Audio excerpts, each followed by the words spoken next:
بسم اللہ الرحمن الرحیم یا ایہا الذین آمنوا کتب علیکم الصیام کما کتب علی الذین من قبلکم لعلکم تتقون۔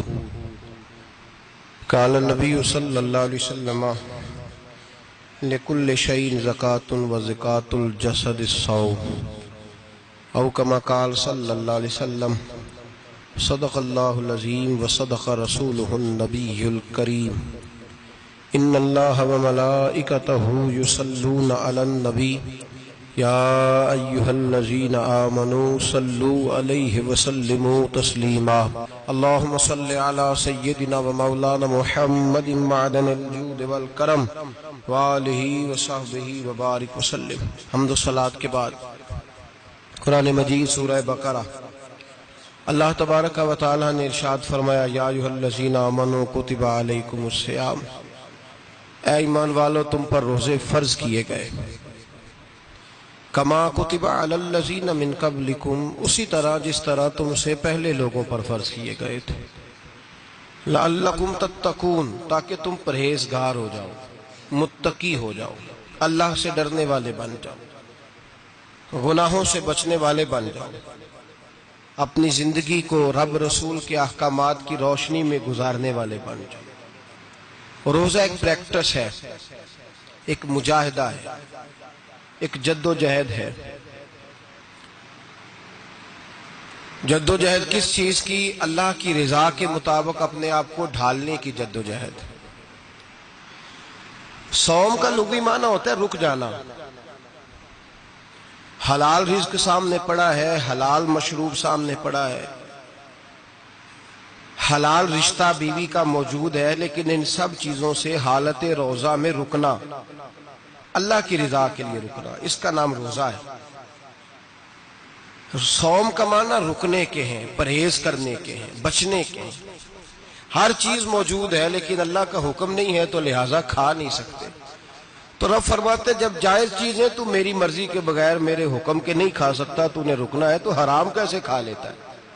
اب جائز چیز کے لیے تجھے حکم ہے، میں کہوں تو کھائے گا، میں کہوں تو نہیں کھائے گا۔ میں نے حکم دے دیا جائز ہے، روٹی ہے، کھانا ہے، گوشت ہے، تیری فریج میں پڑا سارا کچھ، تو با اختیار ہے، منہ میں دانت بھی ہیں، ہضم کرنے کو ہاضمہ بھی ہے، بھوک کی شدت بھی ہے، پر میری اجازت کے بغیر تو کھا سکتا۔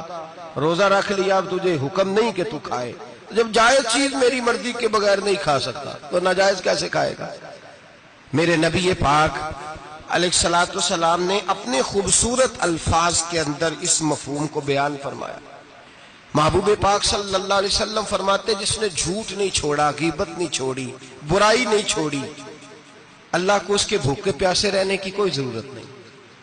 وہ کاہے کا رکا ہے؟ جب کوئی کام تو اس نے اللہ کی رضا والا کیا نہیں۔ روزہ رکھ کے دغا کر رہا ہے، روزہ رکھ کے جھوٹ بول رہا ہے، روزہ رکھ کے کم ماپ رہا ہے، تول رہا ہے، دھوکہ دے رہا ہے، رشوت لے رہا ہے، فراڈ کر رہا ہے، حرام کا مال اکٹھا کر کے کہتا ہے اس میں سے چلو 10 دیگیں بھی پکا دیں گے۔ وہ بھائی جو کام اللہ نے تجھے کرنے کو حکم دیا تھا، جب تو وہ بجا ہی نہیں لا رہا، مقصد روزہ ہی تو حاصل، لعلکم تتقون۔ روزے کا مقصد یہ ہے کہ تو پرہیزگار ہو جائے۔ میرے نبی پاک علیہ الصلوۃ والسلام کی بارگاہ عالی مرتبت میں 2 عورتیں آئیں، یہ چیزیں کھا لو، کہنے لگی محبوبہ ہم نے روزہ رکھا ہوا ہے۔ فرمایا نہیں، تمہارا تو روزہ نہیں ہے، حضور رکھا ہوا ہے روزہ، سحری سے لے کر اب تک کچھ نہیں کھایا، شام تک بھی نہیں کھائیں گی۔ محبوب نے فرمایا ذرا کہہ تو کرو، الٹی تو کرو۔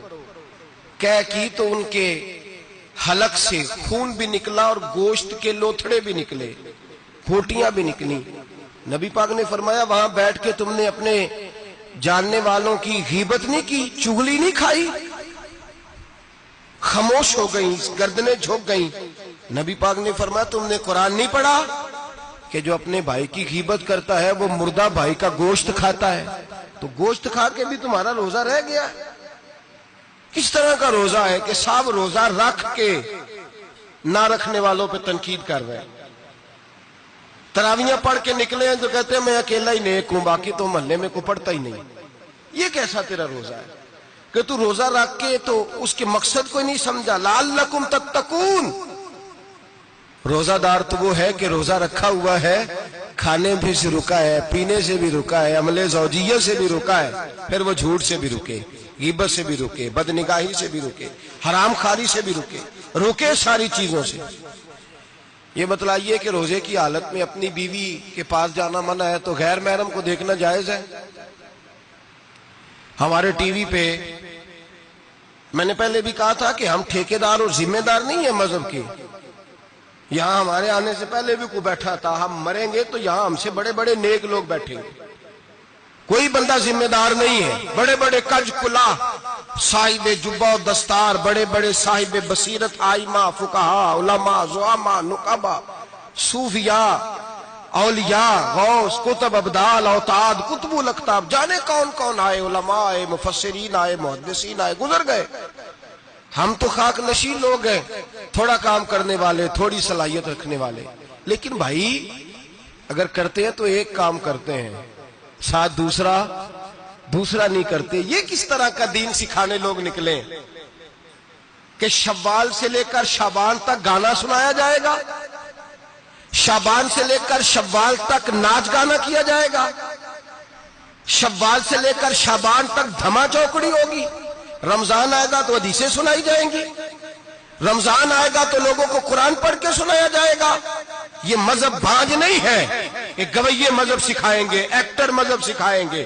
یہ مذہب بانج نہیں ہے کہ ایک گلاس کے اندر پہلے شراب پی لو، پھر اسی گلاس میں رمضان آئے تو شہد بانٹنا شروع کر دو۔ یہ بانج نہیں، یہ میرے رسول اللہ کا مذہب ہے۔ اگر تمہیں شوق ہے دین سیکھنے سکھانے کا، یکم رمضان کو توبہ کرو اور کہو کہ ہم ٹی وی پہ بیٹھ کے حدیثیں سنائیں گے تو سارا سال سنائیں گے، اور جس زبان سے حدیث نکلے گی پھر اس سے کبھی گندا گانا نہیں نکلے گا، پھر کبھی ناچ گانا نہیں ہوگا۔ یہ کون سا مذہب ہے جو بیویاں سکھا رہی ہیں؟ یہ کون سا دین ہے جو عورتیں سکھا رہی ہیں؟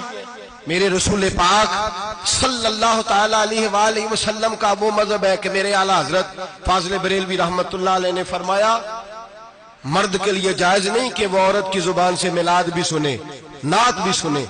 مرد کے لیے جائز نہیں، مرد کو مرد سکھائے گا، عورت سکھائے گی تو عورتوں کو سکھائے گی۔ بے شک آپ سویرے فتویٰ دیجئے کہ چھوٹی سی مسجد میں بیٹھ کے، چھوٹے سے کونے میں بیٹھ کے چھوٹا سا مولوی، اور وہاں تو اتنے بڑے مفتی ٹی وی پہ بیٹھے ہوئے، وہ غلط ہے تو صحیح ہے کیسے ہو گئے؟ سنو، میرے نبی پاک علیہ الصلوۃ والسلام کے مذہب کا حسن یہ ہے کہ اسلام کہتا ہے ایک نظر بی بی کو دیکھا کسی نے غلطی سے تو معافی ہو جائے گی، دوسری نظر شہوت سے دیکھا تو حرام ہے اس کے لیے، وہ پاکستان کا مولوی ہو یا سعودی عرب کا شاہ ہو، کسی کے لیے عورتوں کے بیچ پھرنا اٹھنا بیٹھنا جائز ہے؟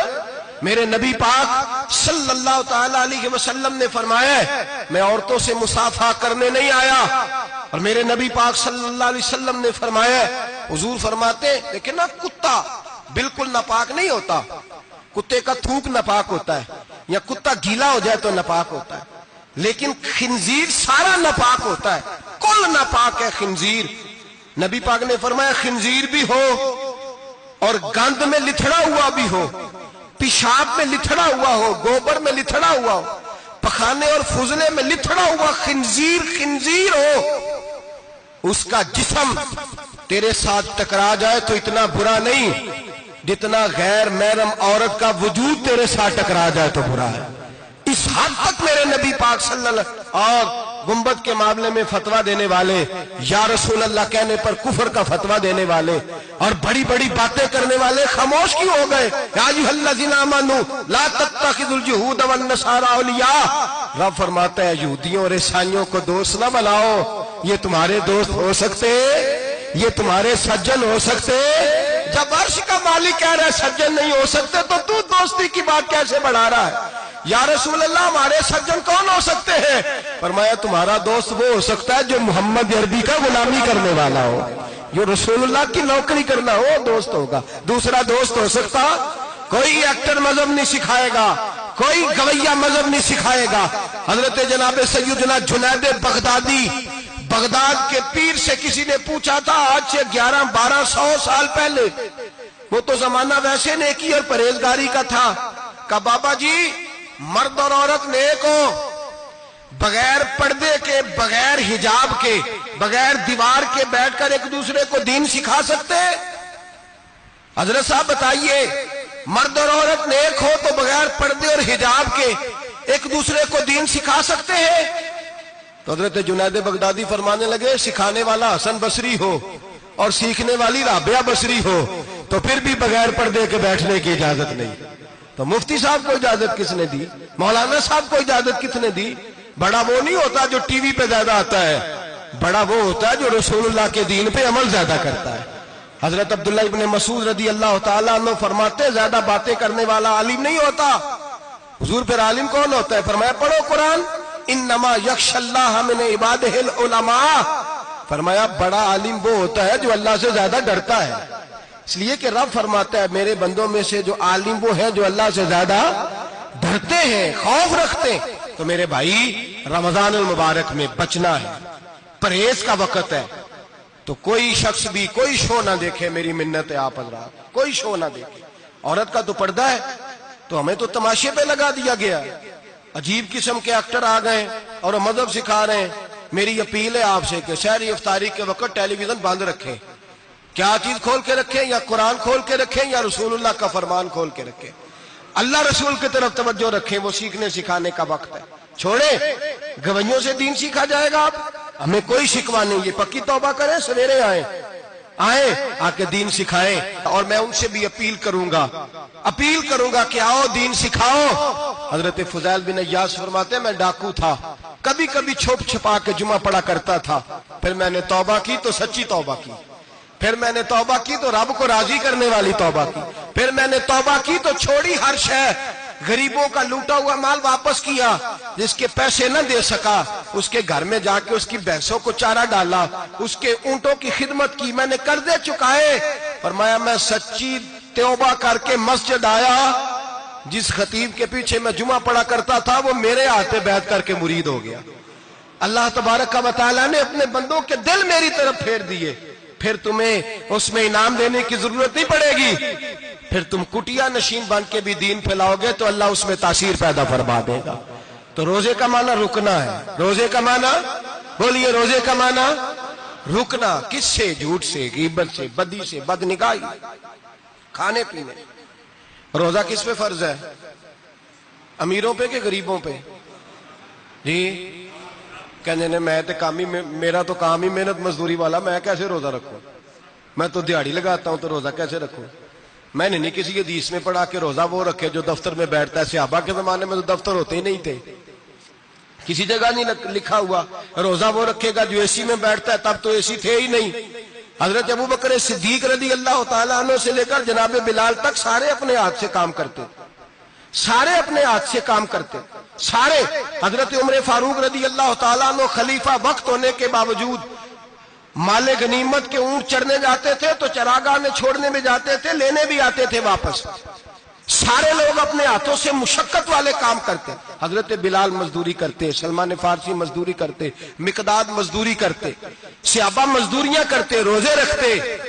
اور رمضان کے جانے کا وقت ہوتا تو در رسول پہ کھڑے ہو کے عرض کرتے محبوبہ دل نہیں بھرا، دل کرتا ہے کبھی رب سارا سال ہی روزے عطا کرے، سارا سال رمضان دے تو ہم سارا سال روزے رکھنے کو تیار ہیں۔ جذبہ تھا، طاقت تھی، ہمت تھی۔ آج نوجوان لڑکا ہے کہتا ہے مجھ سے بھوک برداشت نہیں ہوتی۔ میرے بھائی رب بیماری لا دینا، اللہ سے دعا مانگے اللہ شفائے عطا فرمائے، اور دعا کریں اللہ آزمائش سے محفوظ فرمائے۔ آپ یقین کریں میں نے لوگوں کو دیکھا ہے حلق سے قطرہ نہیں اترتا، خوراک کی نالی لگی ہوئی ہے، اعلیٰ غذائیں پکی ہوئی پڑی ہیں، عرش کا مالک کہتا ہے میں تیرے حلق سے گزرنے نہیں دوں گا، قانون بن گیا۔ میں نے دیکھا ہے ڈرپ پہ لوگ زندہ ہیں، بوتل لگی ہوئی ہے گلوکوز کی، گزارا چل رہا، اعلیٰ غذائیں پڑی ہیں، لاکھوں روپیہ تجوری میں پڑا ہے۔ مالک کہتا ہے تو نہیں کھا سکتا، تو وہ کھانے نہیں دیتا، نہیں کھانے دیتا۔ ایک شخص یورپ کے علاقے کا، میں کسی کالم نویس کا پڑھ رہا تھا، وہ کہتا میری خربوں میں جائیداد ہے لیکن میرے معدے میں ایسی تکلیف ہے کہ میں آٹے کو چھان کر جو اوپر سے بورا نکلتا ہے صرف وہ کھا سکتا ہوں، اس کے علاوہ میں کائنات کی کوئی نعمت کھا نہیں سکتا۔ اور میرے بھائی وہ جب چاہے تو بڑے بڑے کھانے کھانے سے تجھے روک دے، تیرے دانت چبانے کے قابل نہ رہے، زبان نگلنے کے قابل نہ رہے، معدہ تیرا ہضم کرنے کے قابل نہ رہے، وہ جب چاہے تو جو مرضی کر لے۔ وہ کہتا چل تو میری مرضی پہ چلنا، 1 مہینہ میرے کہنے پہ نہ کھا، 1 مہینہ میرے کہنے پہ نہ کھا، تو یا اللہ تو کیا کرے گا؟ فرمایا صوم تصحو، میرے نبی پاک نے فرمایا تم روزے رکھو، اللہ تمہیں صحت عطا فرما دے گا، اللہ تندرستیاں دے دے گا، شفائیں دے دے گا۔ تم روزے رکھو، اللہ تمہیں، سبحان اللہ، اللہ تمہیں، اللہ طاقت دیتا ہے، ہمت دیتا ہے، اللہ ہمت دیتا ہے۔ میں نے دیکھا ہے، میں نے بزرگوں کو دیکھا ہے، ضعیف لوگوں کو دیکھا ہے، کمزور لوگوں کو دیکھا ہے، میں نے دیکھا ہے روزے رکھتے ہوئے، مزدوروں کو دیکھا ہے روزے رکھتے ہوئے۔ میں اپنے ابا جی کو کہتا ابا جی اتنی سخت گرمی اور مزدوری آپ کرتے اور مزدوری کے عالم میں روزہ رکھتے، تو کہتے پتر روزہ کی آندا ہے، روزہ کدوں کو جاندا ہے، روزہ اپنی جگہ تے مزدوری اپنی جگہ ہوتے۔ اور کئی دفعہ مینوں فرمان لگے، مینوں یار سمجھ کوئی نہیں لگدی، پتہ نہیں روزیاں چ اللہ طاقت کتھوں دے چھڑدا ہے، اتنی زیادہ کام بھی زیادہ کریدا ہے تے روزہ بھی بھائی صوم تصحو، میرے مصطفیٰ نے فرمایا تو روزہ رکھ، اللہ تجھے صحت عطا فرما دے گا۔ رب تعالیٰ تجھے، یہاں ہوٹل کھلے ہوئے ہیں، یہاں عجیب حالات ہیں، ہوٹل کھلے ہوئے ہیں، لوگ بہانے ڈھونڈتے پھرتے ہیں، کہتے ہیں کٹ لگ گیا تھا، ذرا تھوڑا سا خون نکل آیا، سنی پلاس لگائی ہے تو روزہ نہیں رکھا، یہ ذرا مجھے تھوڑی دقت ہو گیا تو میں نے روزہ نہیں رکھا، کھانسی لگ گئی ہے تو روزہ نہیں رکھا۔ او خدا کے بندے، روزہ تو نعمت ہے۔ اور سبحان اللہ، میرے نبی پاک نے فرمایا لکل شیء زکات و زکات الجسد الصوم، فرمایا ہر شے کی زکات ہوتی ہے، وجود کی زکات روزہ ہے، روزے رکھو جسم کی زکات نکل جائے گی۔ فاقہ کرنا بھی میرے نبی پاک کی سنت ہے، مسواک کرنا بھی سنت ہے، اور فاقہ کرنا بھی، مسواک والی سنت زیادہ اپناتے ہیں لوگ، فاقہ کرنا بھی نبی پاک کی سنت ہے۔ ایک صاحب مجھے کہنے لگے جناب بیٹھ کے کھانا حضور کی سنت ہے، میں نے کہا کبھی کبھی نہ کھانا بھی نبی پاک کی سنت ہے، نہ کھانا بھی حضور کی سنت ہے۔ اور ہمارے فقہاء نے لکھا ہے جو روٹی زیادہ کھاتا ہے اس میں 2 باتیں پیدا ہو جاتی ہیں، کیا کیا؟ ایک بولتا زیادہ ہے، دوسرا سوتا زیادہ ہے، غافل ہو جاتا ہے۔ فقہ اور حکیم اطباء ڈاکٹر کہتے ہیں کہ پیٹ خالی رہے نا جس آدمی کا، اس کا حافظہ مضبوط ہوتا ہے، اس کے ذہن کی گرہ کھلتی ہے۔ زیادہ کھانے سے تو خماری چڑھتی ہے، دماغ ڈھونڈتے پھرنا روٹی کدھر سے آج اچھی ہے، گھر میں نہیں پکی تو ہوٹل چلے جانا، کھانے کے سوا اور کام ہی کوئی نہیں۔ اور صاحب میرے نبی پاک علیہ السلام نے فرمایا کافر 7 آنتوں سے کھاتا ہے، 7 آنتوں سے، اور فرمایا میرا مومن 1 آنت سے کھاتا ہے، اس کے وجود میں کھانے والی 1 آنت ہے، کافر 7 آنتوں سے کھاتا ہے۔ فاقہ کشی سے نورانیت پیدا ہوتا ہے، کم کھانا۔ دیکھیں نا نبی پاک صلی اللہ علیہ وسلم نے اللہ سے فاقہ مانگ کے لیا ہے، یا اللہ 1 وقت روٹی دے، 1 وقت کا فاقہ دے، مانگ کے لیا ہے نبی پاک نے، مانگ کے۔ حضرت ابو ہریرہ رضی اللہ تعالیٰ عنہ فرماتے ہیں بھوک زیادہ لگتی تھی نا جب مجھے، تو میں حضرت عمر سے، ابو بکر سے، عثمان، مولا علی سے کوئی مسئلہ پوچھ لیتا تھا، اور جب میں مسئلہ پوچھتا تھا تو وہ مجھے روٹی کھلا دیتے تھے، جب میں ان سے مسئلہ پوچھتا تو وہ مجھے، حضرت ابو ہریرہ فرماتے ہیں مجھے بھوک لگی، میں حضرت عمر کے پاس گیا، ان سے مسئلہ پوچھا، ان کا رواج تھا جب میں مسئلہ پوچھتا تو پہلے روٹی کھلاتے۔ ہمارے بزرگ یہ فرماتے ہیں کہ کھانے کھلا کے دین پڑھاؤ، صرف تمہارا کتب خانہ نہیں کھلا ہونا چاہیے، تمہارا دسترخوان بھی کھلا ہونا چاہیے۔ کسی نے نبی پاک صلی اللہ علیہ وسلم سے پوچھا تھا بہترین مسلمان کون ہے؟ حضور نے فرمایا جو سلام لینے میں پہل کرے اور روٹی زیادہ کھلائے، جو روٹی ہر وقت فکر کرے آ یار تو روٹی کھا لے، روٹی کھانے کی طرف توجہ دلائے۔ کھلانا سنت ہے، زیادہ کھانا اس میں بھی فرق رکھے۔ تو نبی پاک صلی اللہ علیہ وسلم کے صحابی حضرت ابو ہریرہ رضی اللہ تعالیٰ عنہ فرماتے ہیں میں نے حضرت عمر سے مسئلہ پوچھا، میں نے کہا حضور مسئلہ بتائیں، تو کہتے پہلے ان کی عادت تھی جب میں مسئلہ پوچھتا تو روٹی بھی کھلاتے، آج انہوں نے مسئلہ ہی بتایا ہے، روٹی کوئی نہیں کھلائی۔ تو مجھے کہنے لگے ابو ہریرہ تو سوچتا ہوگا روٹی نہیں اس نے پوچھی، تو نے کب سے کھانا نہیں کھایا؟ میں نے کہا آج صبح سے۔ تو جناب عمر کہنے لگے میں نے کل صبح سے نہیں کھایا۔ چل ابو بکر صدیق کے گھر مسئلہ پوچھتے ہیں، کہتے ہیں جناب صدیق اکبر کے دروازے پہ گئے، جا کر کے ان سے مسئلہ پوچھا۔ ان کی بھی عادت تھی جب کوئی مسئلہ پوچھنے جاتے تو دسترخوان بچھا لیتے، کہتے آؤ روٹی بھی کھلاتا ہوں مسئلے بھی بتاتا ہوں۔ کہتے ہیں گئے تو انہوں نے بھی مسئلہ بتایا، روٹی کوئی نہ پوچھی۔ تو کہنے لگے عمر ابو ہریرہ تم لوگوں نے کل پرسوں سے نہیں نہ کھایا ہوگا، اور ابو بکر کو 4 دن گزر گئے ہیں۔ تھوڑا سا دودھ ملا ہے یا کھجور ملی ہے، روٹی کوئی نہیں ملی، چلو در رسول پہ چلتے، آؤ حضور کی بارگاہ میں۔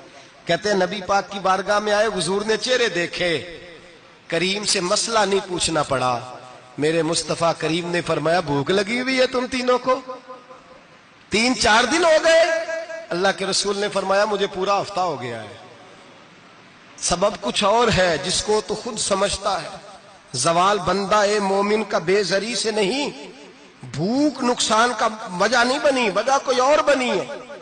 رشوتیں جو بازار گرم ہوئے ہیں لوٹ مار کے، یہ روٹی کے لیے نہیں، یہ زیادہ کھانے کے لیے، یہ بینک بیلنس کے لیے گرم ہے۔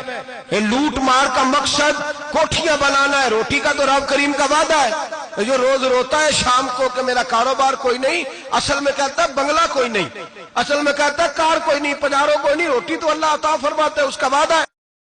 فرمایا حضور نے 3 دن بیت گئے، چلو۔ میرا بے تکلف صحابی ہے ابو الحسن انصاری، وہ بڑے نصیب والے ہوتے ہیں جن کو میرے نبی پاک خود کہتے تھے کہ تیری فلانی ذمہ داری ہے۔ اس زمانے کا تو کسی کو کہہ دیا جائے تیری ذمہ داری ہے تو کہتا ہے یہ تو پھٹیکے ڈالنے لگ گیا، یہاں سے تو چھٹی کر جانی چاہیے۔ خوش ہوتے تھے صحابہ کہ ہماری ذمہ داری لگی۔ کہتے ہیں حضرت ابو الحسن انصاری کے گھر گئے، نبی پاک نے فرمایا بھوک بڑی لگی ہے، کھانا لا۔ کہتے ہیں حضور نے اسے کہا تو اس آدمی کو تو وجد ہی ہو گیا، اس نے کہا میرے اتنے نصیب کہ حضور کا یہ کھانا کھلا۔ آؤ دیکھو دنیا والوں، آج جو سب سے زیادہ عزت والا ہے وہ میرا مہمان بنا ہوا ہے۔ فرماتے ہیں وہ دوڑے گئے، بکری اٹھائی، ذبح کی، بیوی کو کہنے لگے روٹی تیار کر، ادھر کھجوریں توڑی، انگور توڑے، کہنے لگے حضور آپ جب تک تناول کریں تب تک کھانا پک جاتا ہے۔ حضرت عمر کہتے ہیں روٹی پک کے آئی، بڑا پیارا گوشت، بڑا اچھا سالن، بڑا خوبصورت خلوص والا کھانا۔ فرماتے ہیں میں نے بڑا ہی کھایا۔ نبی پاک نے نہ ایک روٹی لی اور چھوٹی چپاتی، تھوڑا تھوڑا سالن کونوں سے، اور جب نبی پاک نے کھا لیا تو حضور کی آنکھوں میں آنسو آئے۔ حضرت عمر کہنے لگے حضور روئے کیوں؟ نبی پاک نے فرمایا سوچتا ہوں 7 دن کے فاقے کے بعد کھایا ہے، پر ڈرتا ہوں رب اس کا حساب پوچھے گا تو جواب کیسے دینا ہے، اس کا حساب بھی تو دینا ہے نا جو کھایا ہے۔ تو حضرت عمر فاروق کے ہاتھ میں کچھ چیز تھی، زور سے زمین پہ ماری، کا محبوبہ 7 دن کے بعد بھی روٹی کھائے تو حساب دینا ہے۔ نبی پاک فرمانے لگے عمر وہ مالک ہے نا، تو جب دیتا ہے تو حساب نہیں لے سکتا، حساب تو دینا ہے، حساب تو دینا ہے، تیاری رکھو۔ صحابہ کرام فرماتے ہم نے ارادہ کیا کہ آج کے بعد ہم پھر فاقے کریں گے، کم کھائیں گے، اس لیے کہ حساب دینا ہے۔ میرے بھائی وہ فاقہ کشی کرتے تھے، ڈرتے تھے۔ یہاں تو لوگ کھا کے بیمار ہیں، کھاتے جا رہے ہیں، سوتے جا رہے ہیں، کھاتے جا رہے ہیں، سوتے جا رہے ہیں۔ یہ بھی وقت آئے گا رمضان شریف کا، سویرے درس پہ آؤ کہتے نیند بڑی آتی ہے، سویرے 2 سپارے پڑھ کے سویا کرو کہتے صاحب نیند بڑی آتی ہے، فجر کے بعد یہ تو وقت ہوتا ہے اللہ اللہ کرنے کا، شہری کا، کھاتے جا رہے ہیں، سوتے۔ لوگ جماعت سے نماز نہیں پڑھتے سو جاتے، جماعت کا ثواب چھوڑ کے سو جائیں گے۔ بھائی رمضان مبارک میں فاقہ کشی کی ٹریننگ ہوتی ہے، فاقہ کشی کی تربیت لے، رمضان میں روکے اپنے آپ کو، تربیت ہوگی۔ اور ہمارے صوفیاء فرماتے ہیں جو زیادہ کھاتا ہے اس کا نفس اس کو زیادہ پہ مائل کرتا ہے، خواہشات نفس پیدا ہوتی ہیں۔ میرے نبی پاک علیہ السلام نے جوانوں کو حکم دیا ہے یا معاشر الشباب، او جوانوں، یا رسول اللہ کیا حکم ہے؟ فرمایا یا نکاح کر لو اگر طاقت ہے، نہیں طاقت تو روزے رکھو۔ حضور روزے سے کیا ہوگا؟ فرمایا تمہارا نفس کچلا جائے گا، شیطان وسوسہ اندوزی نہیں کرے گا۔ آج نوجوان بڑھ بڑھ کے کھاتا ہے، بہت زیادہ کھاتا ہے، کبھی اس ہوٹل سے کھاتا ہے، کبھی اس ہوٹل سے کھاتا ہے۔ اتنا زیادہ کھائیں گے تو نفسانی قوتیں اچھل کر کے آئیں گی، مشکل ہو جائے گا۔ شادیاں دیر سے ہوتی ہیں، ماں باپ آنکھیں بند کر کے بیٹھے ہوئے ہیں۔ اگر ماں باپ کی ذمہ داری ہو اور ماں باپ نکاح نہ کرے تو نبی پاک نے فرمایا بچے گناہ کریں گے تو جتنا گناہ بچے کو اتنا باپ کو بھی ہوگا۔ تو ماں باپ چپ ہیں، دوسرا شادی مشکل بڑی ہے، مہنگی بڑی، اور تیسرا نہیں کر رہے کچھ لوگ تو روزے بھی نہیں رکھ رہے۔ تو رمضان ان کے لیے بھی وقت ہے، نفسانی قوتیں کچلی جائیں گی، کھانا جتنا کم کھایا جائے گا اتنا وجود کے اندر نفسانی خواہشات کم پیدا ہوں گی۔ تو رمضان تو پریکٹس ہے مجاہدے کی، دین کی۔ اور دوسرا میرے حبیب پاک صلی اللہ علیہ وسلم نے فرمایا ہے، حضور فرماتے ہیں کہ رمضان اور قرآن کا آپس میں رشتہ ہے۔ قرآن پاک کتنا پڑھنا چاہیے روزانہ؟ زیادہ سے اللہ جزا دے. امید ہے آپ زیادہ سے زیادہ ہی پڑھتے ہوں گے. بھائی سنیں، حدیث مبارکہ میں نبی پاک نے فرمایا رمضان اور قرآن دونوں مل کے نا، بڑی پیاری حدیث ہے، فرمایا دونوں مل کے اللہ کی بارگاہ میں میری امت کی سفارش کریں گے. رمضان اور اللہ اکبر. کس طرح؟ نبی پاک فرماتے ہیں رمضان کہے گا اے اللہ دن کے وقت میں نے اسے تیری رضا کے لیے کھانے پینے سے باز رکھا، اور قرآن کہے گا یا اللہ رات کو تیری رضا کے لیے کھڑا ہو کے یہ قرآن سنتا تھا. رمضان اور قرآن دونوں سفارش کریں گے. ہم نا بڑا کچھ پڑھتے ہیں، سنتے ہیں، سیکھتے ہیں. اب یقین کریں یہ کھاتے بھائی کا بھائی سے اختلاف ہو جانا تو وہ 30 سال پرانے کھاتے کھول کے لے آتا ہے، ساری رات ڈھونڈتا ہے کہ میرے پیسے کہاں سے نکلتے ہیں، پڑھ لیتا ہے. قرآن پاک کی باری آتی ہے تو نہیں پڑھتے قرآن پاک. ابا جی کا ختم ہوتا ہے تو مانگتے پھرتے ہیں، کہتے 2 قرآن پاک 10 قرآن پاک. یہ باتیں بتانی نہیں چاہیے، کرنی نہیں چاہیے، لیکن چونکہ تربیت کے لیے بیٹھا ہوں تو کر دیتا ہوں. میرے شاگردوں سے پوچھیں، یہاں مدرسہ ہے الحمدللہ، درجنوں طلباء ہیں، اساتذہ ہیں، میرے پیر بھائی ہیں، اور میرا یہ دعویٰ ہے کہ شاید کوئی کسی سے اتنا پیار کرتا ہو جتنے میرے شاگرد اور مرید مجھ سے کرتے ہیں. لیکن میں نے کبھی کسی سے نہیں کہا کہ ذرا سورت فاتحہ پڑھ کے دینا، میں نے اپنے ابا جی کو ثواب دینا ہے. پوچھ لیں کسی سے نہیں کبھی کہا. کبھی نہیں میں نے کہا کہ ذرا مجھے تھوڑا سا قرآن پڑھ دیں. میں اس کو ناجائز نہیں کہتا، پڑھوانا چاہیے، لیکن میں اپنے والدین کے لیے کبھی سوال نہیں کرتا کہ مجھے ذرا پڑھ کے دو، میں نے بخشنا ہے. اس لیے کہ میں نے ذاتی طور پہ روٹین بنائی ہے. میں سمجھتا ہوں کہ کائنات کے اندر میرے اوپر جن لوگوں نے احسان کیے ان میں سب سے زیادہ حصہ میرے ماں باپ کا ہے. میں سمجھتا ہوں اس بات. کتنا نالائق ہوں میں کہ میں 1 مہینے میں ایک قرآن پاک بھی پڑھ کے ان کی روح کو احسان نہیں کر سکتا. میرا یہ طریقہ ہے ذاتی، میں قدغن نہیں لگاتا، میرا ذاتی طریقہ یہ. الحمد سے شروع کرو اور 2 سورتیں چھوڑ کے قرآن پاک ختم کر دو آخری، اور پھر فلق اور ناس صورتیں ساتھ لے جاؤ. یہاں بیٹھ کے سالے ثواب نہیں کرنا، ختم نہیں دلانا، ساتھ لے جاؤ، قبر پہ کھڑے ہو جاؤ اور فلق اور ناس صورتیں قبر پہ بیٹھ کے تلاوت کرو. اور جو قرآن مجید پڑھا ہے ان کی روح کو وہاں احسال کرو. او بھائی، اولاد جب ماں باپ کے لیے پڑھتی ہے تو اسے کہنا نہیں پڑتا اللہ بخش دے، اس لیے کہ اولاد کی نیکیاں خود بخود ماں باپ کے کھاتے میں جمع ہوتی ہیں، خود نیکیاں جمع ہوتی ہیں. میرے بھائی تو بچوں سے یہ تو مطالبہ کرتا ہے کہ بیٹا اس سال رمضان المبارک میں میرے لیے ستو ضرور بنانا، فلانی چٹنی ضرور تیار کرنا. یہ کیوں نہیں کہتا بیوی سے کہ ڈشیں کم بنانا، تو بھی بیٹھ کے قرآن پاک پڑھ، میں بھی قرآن پاک پڑھتا ہوں. ادھر آؤ بیٹا یہاں بیٹھ کے تلاوت کرو، میں بھی کرتا ہوں. بیٹی ادھر آؤ بیٹھ کے قرآن پاک پڑھو. کتنا وقت لگتا ہے؟ حافظ اور قاری اور علماء اگر پڑھے تو 20-25 منٹ لگتے ہیں قرآن پاک کا سپارہ پڑھنے، اور اٹک اٹک کے پڑھنے والا بھی پڑھے تو 1 گھنٹہ لگ جائے گا. اور میرے نبی پاک صلی اللہ علیہ وسلم نے فرمایا جو قرآن پڑھتے ہوئے اٹکتا ہے اللہ اسے ڈبل ثواب عطا فرماتا ہے. فرمایا جو زبانی پڑھے سنگل ثواب، جو دیکھ کے پڑھے اسے ڈبل ثواب. حضور کیوں؟ فرمایا اس لیے کہ میرا قرآن دیکھنے پہ بھی اللہ ثواب عطا فرماتا ہے. قرآن دیکھنے پہ بھی اللہ ثواب دیتا ہے، دیکھنے کا بھی ثواب. رمضان شریف میں قرآن پاک پڑھے، کھول کے پڑھے. اور میرے بھائی اگر تیرا بچہ پڑھے، اگر تیری بیٹی پڑھے، کائنات کا خوش نصیب باپ وہ ہے کہ بیٹا قرآن پڑھے، چاہے ناظرہ ہی پڑھے. جس کی بیٹی پڑھے، زندگی میں انہیں اس کام پہ لگا جاؤ، مرنے کے بعد بھی پڑھیں گے. امام جلال الدین سیوطی شافعی رحمت اللہ علیہ فرماتے حضرت عیسیٰ قبر کے پاس سے گزرے، قبر پہ عذاب ہو رہا تھا، اللہ کا غضب برس رہا تھا. جناب عیسیٰ استغفار پڑھتے ڈرتے گزر گئے. تھوڑی دیر کے بعد، چند گھنٹوں کے بعد گزرے تو اسی قبر پہ پھول کھلے ہوئے تھے، رحمت برس رہی تھی. حضرت عیسیٰ علیہ السلام عرض کرنے لگے مولا تو بے نیاز ہے، میری طاقت نہیں تیرے کاموں میں بولنے کی، پر ابھی تو یہاں عذاب ہو رہا تھا، ابھی رحمت برس رہی ہے.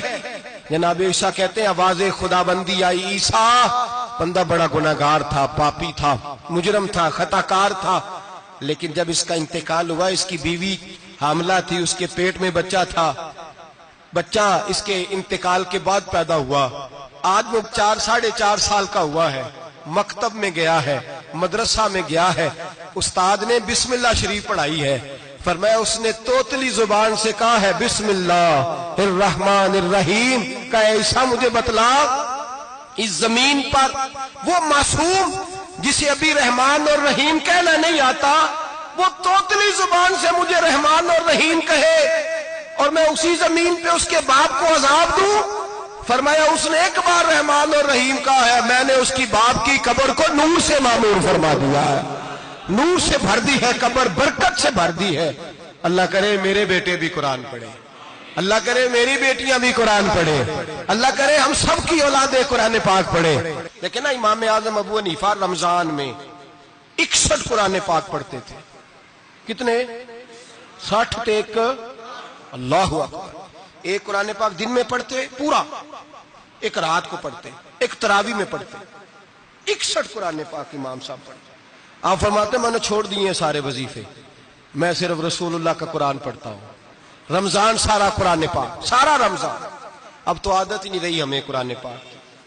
اگر لوگ ناراض نہ ہوں تو محفل نعت ہوتی ہے تو تلاوتیں کتنی ہوتی ہیں، اور نعتیں ہم نے ذوق ہی نہیں بنایا، ذوق ہی نہیں بنایا ہم نے تلاوت قرآن کا، اس لیے کہ قراء، علماء، فقراء ان کو ہم تیار ہی نہیں کر رہے، ہم تو ایکٹر پال رہے ہیں جو پیسے لیتے ہیں نعت خوانی کے، معاذ اللہ۔ او میرے بھائی، کیا قرآن میرے نبی کی نعت نہیں؟ حضرت عائشہ صدیقہ رضی اللہ تعالیٰ عنہ کے پاس صحابہ گئے، کہنے لگے اماں جی ہمیں نبی پاک کا اخلاق بتلائیں، تو اماں جی کہنے لگی جاؤ جا کے قرآن پاک پڑھو، کالا خلقہ القرآن، سارا قرآن میرے نبی کے اخلاق کا ہی نام ہے، یہ ساری نعت ہے، یہ ساری نعت ہے۔ اس نعت کو سننے لوگ کیوں نہیں آتے؟ اتنا رش میں اپنے نعت میں اتنا تراویح پہ کیوں نہیں ہوتا؟ اور ملت کا جوان یاد رکھے، بوڑھے تراویحاں پڑھتے ہیں، ضعیف تراویحاں پڑھتے ہیں، گھٹنوں میں درد ہے تراویحاں پڑھتے ہیں، بیمار بوڑھے تراویحاں پڑھتے ہیں، جوان وہاں چوک میں کھڑے۔ کیا جوانی اس لیے ہے چوکوں میں کھڑا ہوا جائے؟ کیا جوانی اس لیے ہے کہ سعودی عرب جانے کے لیے پاسپورٹ بنانا ہو تو 2.5 گھنٹے کھڑا رہے؟ تو شناختی کارڈ کے دفتر تو کھڑا رہے، پروٹیکٹر کے لیے کھڑا رہے، کافروں کے سامنے کاسا لیسی کرنے کے لیے تو کھڑا رہے، تو نوکری پہ جائے تو ساری رات کھڑا رہے، اور تو قرآن کے لیے کھڑا نہیں ہوتا؟ میرے محبوب نے فرمایا من قام ایمانا و احتسابا غفر له ما تقدم من ذنبه، فرمایا جو رمضان المبارک میں اللہ کی رضا کے لیے گناہوں کی معافی کے ارادے سے قیام کرے گا، راتوں کو عبادت کرے گا، اللہ اس کے پچھلے سارے گناہ معاف فرما دے گا۔ نوجوان ارادہ کریں، پروگرام بنائیں کہ انشاءاللہ قرآن پڑھنا بھی ہے، قرآن پڑھوانا بھی ہے، سننا بھی ہے، اور انشاءاللہ بولیے سننا بھی ہے اور پڑھنا بھی ہے اور پڑھانا بھی۔ ہمت کریں، دلیری کریں، آ کے کھڑے تو ہو، اللہ توفیق عطا کرے گا۔ پہلی بات یہ کہ روزہ رکھیں، دوسری بات یہ کہ قرآن پاک کی تلاوت کریں، اور روزہ رکھیں تو روزے کے سارے حسن سمیت اسے رکھیں۔ نبی پاک نے فرمایا رمضان غمخاری کا مہینہ ہے، غمخاری کریں۔ ہمارے زمانے میں 2 قسم کی تکلیفیں ہیں، ایک تو غریب آدمی، اس کا حال یہ ہے کہ وہ مانگتے ہی گزارا کرنا چاہتا ہے، اس نے ہاتھ یوں کر لیا ہے تو اب اس کا یوں ہونے کو تیار نہیں۔ ضرورت اگر کسی آدمی کو کسی دروازے پہ لے جاتی ہے تو برا نہیں، لیکن سوال کا اپنے اوپر دروازہ کھول لینا یہ ٹھیک نہیں۔ فاقہ کشی پیدا کریں، حوصلہ پیدا کریں، تھوڑے پہ گزارا کرنا سیکھیں۔ غریبوں کو بھی اجازت نہیں کہ وہ نکل کھڑے ہوں میدان میں مانگنے کے لیے، ٹولیاں نکلتی ہیں رمضان میں، جتھے نکلتے ہیں خیرات کٹھی کرنے والے، بچیں۔ میرے نبی پاک صلی اللہ علیہ وسلم نے فرمایا جس نے بغیر ضرورت کے سوال کیا، جب قیامت کے دن آئے گا تو اس کے چہرے کے اوپر گوشت نہیں ہوگا، صرف ڈھانچہ ہی ہوگا۔ اتنی بھیانک صورت میں آئے، بغیر اشد ضرورت کے سوال نہ کر، کبھی سوال نہ کر۔ اور امیروں سے گزارش ہے کہ رمضان ہمدردی کا مہینہ ہے، ہمدردی کریں تو سامنے والے کی عزت کا بھی خیال کریں۔ یہ بات درست ہے کہ غریب سیاڑا نہیں ہوتا، اس لیے کہ جس کی جیب میں پیسے نہیں ہوتے بھائی اسے عقل بھی نہیں ہوتی، جس کے گھر کار نہیں ہوتی اسے چلانے کا طریقہ، جس کے گھر اوون نہیں ہوتا اسے چلانے کا طریقہ بھی نہیں آتا، جس کے گھر میں چیزیں ہوتی ہیں اسے چلانا بھی آ جاتا ہے، جدے گھر دانے اور کملے بھی اس کے سیانے ہو جاتے ہیں۔ تو چودھری صاحب، سیٹھ صاحب، نواب صاحب آٹا تقسیم کرتے ہیں، کھڑے ہو کے فوٹو کھچاتے ہیں، فیس بک پہ دیتے ہیں، اور ایک آٹے کا تھیلا اور 10 اخباروں میں فوٹو۔ اللہ سے ڈریں، رمضان ہمدردی کا مہینہ، ہمدردی کا، غریب کو دیں تو اس کی عزت کو رسوا نہ کریں۔ میرے نبی پاک علیہ السلام کے صحابی حضرت عبداللہ ابن عمر رضی اللہ تعالیٰ عنہ ڈھونڈ کے لاتے تھے مسکینوں کو، ڈھونڈ کے، اور جب لاتے تھے تو اپنے دسترخوان پر بٹھا کر اپنے ساتھ افطاری کرایا کرتے. اور پھر فرمایا اللہ تعالیٰ نے لن تنالوا البر حتی تنفقوا مما تحبون، اللہ کے راستے میں وہ چیز دینی ہے جو تمہیں زیادہ پیاری ہو. کون سی چیز جو تمہیں؟ میں تھوڑا سا بے باک ہوں، بعض دوستوں کے ساتھ، سب کے ساتھ نہیں. ایک دوست مدرسے میں گھی دینے آئے ایک دفعہ، تو وہ والا گھی دے گئے جو سب سے سستا تھا. تو میں نے کہا مجھے دیانتداری سے بتائے آپ یہی کھاتے ہیں گھر میں؟ کہنے لگے نہیں. تو میں نے کہا پھر ہم نے بچے مارنے کے لیے تو نہیں نا رکھے ہوئے، کیا وہ والا گھی اللہ کے راستے میں پیاری چیز دے رہی ہے نا، اس لیے گلے گلے نوٹ لوگ مسجد کے گلے میں ڈال جاتے ہیں، پھٹے ہوئے ڈال جاتے ہیں، کہتے ہیں جوڑ لیں گے مولوی صاحب. اور خدا کے بندے پیاری چیز دینی تھی تو نے، اور تو نے اس کا ترجمہ الٹ کر لیا ہے. سمجھ لیں رمضان المبارک میں کسی غریب کی مدد کرنی ہے تو ساتھ اس کی عزت بھی کرنی ہے. نبی پاک علیہ السلام کے دروازے پر جب سے، یہ جملہ ایک ہے لیکن بڑا قیمتی ہے، صحابہ کہتے ہیں جب ہم دروازہ رسول پہ جاتے تھے خیرات بھی ملتی تھی اور عزت بھی ملتی تھی. خود بھیک دیں خود ہی کہیں منگتے کا بھلا ہو، خیرات بھی ملتی تھی اور عزت بھی ملتی تھی. نبی پاک ساتھ عزت بھی دیتے تھے، مسکین کو غریب کو دیں اور خیر خائی کریں. جوتے بیچنے والے جوتوں کے ریٹ سستے کریں، کپڑا بیچنے والے کپڑے کا ریٹ، درزی صاحب بھی ریٹ سستا کریں، دکاندار بھی چیزوں کا ریٹ، حکیم صاحب پیسے کم لیں، ڈاکٹر پیسے کم کریں، حکومت نرخوں میں کمی کرے، اور یہ کام اجتماعی طور پہ کریں. میرے نبی پاک نے فرمایا رمضان غمخواری کا مہینہ ہے، اس میں غمخواری کرنی ہے، دوسرے کا خیال کریں، اظہار کریں، قربانی کریں. یہاں ہر چیز کا ریٹ بڑھ جاتا ہے رمضان شریف میں. ہر آدمی کہتا ہے میرا سیزن آ گیا ہے، توجہ بڑھائیں، خیال کریں، غمخواری کا مہینہ ہے. اور پھر آپ لوگوں سے یہ بھی گزارش ہے کہ رمضان المبارک کا جب مہینہ آئے تو جس آدمی کے ساتھ نیکی کرنی ہے وقت پہ کریں. کسی غریب کو پیسے دینے ہیں، کپڑے دینے ہیں تو یکم رمضان کو دیں. میں اکثر دوستوں سے پوچھتا ہوں، میں کہتا ہوں قاری صاحب نو جوڑا کدو دیندے ہو؟ کہندے ستیویں والے دن. میں کہ مینوں لگ گئی سمجھ، تہاڈی سازش ہے کہ جڑے سواں کے پا نہ لوے. ایویں مولوی چودھری صاحب دے نال دے کپڑے پا لے تے کتنے لکھیا ہے اینوں دینا ہے ستیویں. تسی دسو ستیویں والے دن کوئی درزی سی کے دیندا ہے؟ انہوں 3 گنا بھی پیسے دئیے تو کہندا جڑے باقی نے انہاں دے نہیں بٹن پہ لگ دے میرے کولوں، کتھوں جوڑا سی کے. تو کس دن دیتے ہو قاری صاحب کو؟ کیا مقصد ہے؟ پہننے کے لیے دے رہے ہو یا اس لیے دے رہے ہو کہ نہ پہن سکے؟ تو بھائی آپ جب کسی کو کچھ چیز دیں گے تو کب دیں گے؟ جب وہ استعمال کر سکے. غریب کو لوگ فطرانہ دینے جاتے ہیں عید سے 1 دن پہلے، تو کیا کرے گا اس کا؟ وہ نہ تو کپڑے خرید سکا نہ روٹی لا سکا. بلکہ میرے حضرت صاحب فرماتے ہیں رمضان سے پہلے دے دو، رمضان کی نیت کر کے رمضان سے 1-2 دن پہلے دے دو، اللہ رمضان جتنا ثواب ہی عطا فرمائے گا. رمضان سے پہلے دو جس کو کچھ ہے دن، قبل از وقت تیاری کرو. اور میرے قبلہ صاحب فرمایا کرتے اپنے کپڑے بعد میں، غریب کے بچوں کے کپڑے پہلے، اپنے گھر کی ضروریات بعد میں، غریبوں کی ضروریات. اس لیے کہ اللہ پاک نے ان کا رزق بھی ہمارے گھر بھیج دیا. ہماری ڈیوٹی لگائی ہے کہ تم نے بانٹنا، بانٹنے والے بنو. اور یہ ذہن بنائے کہ پتہ نہیں کس کا حصہ تھا جو اللہ نے میرے گھر بھیجا. یہ ذہن بنا کے بانٹ. اور جس کو دینے جائیں، ہاں آپ کو اجازت ہے تھوڑا بہت پتہ کرنے کی، لیکن تھوڑا بہت تفتیش کرنے کی اجازت، بال کی کھال اتارنے کی اجازت. میں نے دیکھا ہے لوگ غریبوں کا انٹرویو لیتے ہیں، تیرا تو فلانا کمانے والا نہیں، تیرا تو فلاں بچہ. او بھائی بہت سارے غریب ایسے ہیں، بڑے ہیں جو کمانے کی کوشش کرتے ہیں لیکن ان کا سبب نہیں بنتا. ہاں ہے ایسے لوگ جو سعودی عرب چلے گئے ہیں، کہتے ہیں تیرا تو فلاں باہر نہیں گیا ہے، گیا ہے، لیکن سارے سعودی عرب جانے والے بھی مال کمانے کی طاقت نہیں رکھتے. کئی وہاں بھی بیٹھ کے بیچارے قرضوں میں الجھے ہوئے ہیں، وہاں والوں کے ظلم کا شکار ہیں، بہت ساری آزمائشوں میں. تو تفتیش کرتا ہے. میرے امام شافعی کا ایک جملہ اگر آپ کو یاد رہ گیا تو بات بن جائے گی. امام شافعی رحمت اللہ، بلکہ حضرت غوث اعظم جیلانی کے پاس وہ بات آپ کو زیادہ فائدہ دے گی. حضرت غوث اعظم جیلانی کو ان کا ایک مرید سمجھانے لگ گیا، کہنے لگا حضرت جی آپ سب کو دیتے رہتے ہیں، ہر بندہ مستحق نہیں ہوتا، ذرا ٹٹول کے دیا کریں. تو غوث اعظم جیلانی فرمانے لگے بھائی مجھے تو لگتا ہے تو بھی ان چیزوں کا مستحق نہیں تھا جو اللہ نے تجھے عطا کر دی ہے. پہلے تو بتا تو مستحق تھا، تجھے اپنی حیثیت اوقات کا پتہ ہے جو اللہ نے تجھے دے دی ہے؟ طاقت تھی، کوالٹی تھی، تیرے اندر وہ صلاحیت تھی. رب نے تو نہیں تیری تفتیش کی کہ تو قابل ہے کہ نہیں، تو اللہ کے بندوں کی تفتیش کرتا پڑتا ہے. امام شافعی فرمایا کرتے، امام شافعی فرماتے رب تجھے پرکھ کے نہیں دیتا، ٹٹول کے نہیں دیتا، رسوا کر کے نہیں دیتا، تو غریبوں کے ساتھ یہ سارا ظلم کیوں کرتا ہے؟